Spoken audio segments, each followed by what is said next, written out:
दोस्तों, आज बात करते हैं मक्का मदीना की, जो कि सऊदी अरब में स्थित है। मुसलमानों के लिए मक्का मदीना सबसे पवित्र स्थल है। सभी मुसलमानों के मन में एक ही बात रहती है कि वह अपनी हज यात्रा को मक्का मदीना में जरूर पूरा करे। यह बात हम अपने ख्याल से नहीं कह रहे हैं, यह बात कुरान में लिखी गई है। इस्लाम के अनुसार हर मुसलमान को मक्का मदीना का दीदार करना चाहिए। इसके बिना उनके जीवन का कर्तव्य अधूरा रह जाता है। ऐसा माना जाता है कि यह स्थान मुसलमानों के लिए इसलिए भी खास है कि मक्का मदीना की पावन धरती पर इस्लामिक ग्रंथ कुरान शरीफ की घोषणा की गई थी। पैगंबर मोहम्मद शाह का जन्म इसी स्थान पर हुआ है। हर साल लाखों लोग अपने पापों का प्रायश्चित करने यहाँ आते हैं। मक्का में क्यूब के आकार का काबा भी स्थित है। मक्का के चारों ओर हज यात्री चक्कर लगा के परिक्रमा करते हैं। ऐसा करने पर अल्लाह को हज यात्रा मंजूर होती है।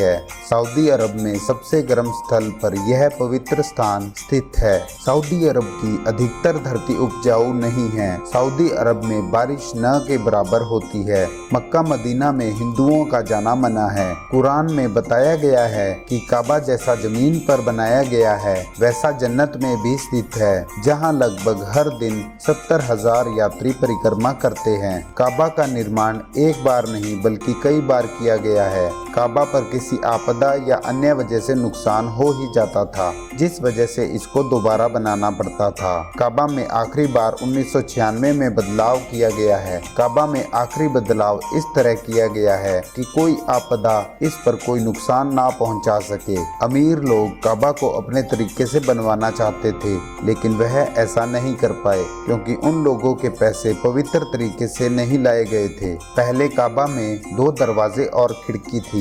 काबा में एक दरवाजा अंदर जाने के लिए तो दूसरा दरवाजा बाहर जाने के लिए था। अब काबा का निर्माण इस तरह किया गया है कि उसमें एक ही दरवाजा है। पहले काबा अनेक रंगों से बना था, अब काबा एक ही रंग का है जो काला है। अब काबा में अनेक प्रकार के बदलाव किए गए। काबा की चाबी साहिबा परिवार के पास रहती है। उनकी इजाजत के बिना काबा में कोई दाखिल नहीं हो सकता, चाहे वह कोई प्रधानमंत्री भी क्यों ना हो। काबा के अंदर जाने के लिए साहिबा परिवार की इजाजत लेनी ही पड़ती है। बात करते हैं मक्का शहर के कुएं से निकलने वाले पानी की। कुएं से हजारों लोग हर रोज पानी निकालते हैं। रेगिस्तान में बने इस कुएं का पानी न तो आज तक खत्म हुआ है और न ही कभी सूखा है। इसके पीछे भी एक राज है। पैगंबर हजरत इब्राहिम अपनी पत्नी हजरा और बेटे हजरत इस्माइल को मक्का के रेगिस्तान में छोड़कर किसी काम से चले गए। उसके बाद हजरत इस्माइल को जोरों की प्यास लगी।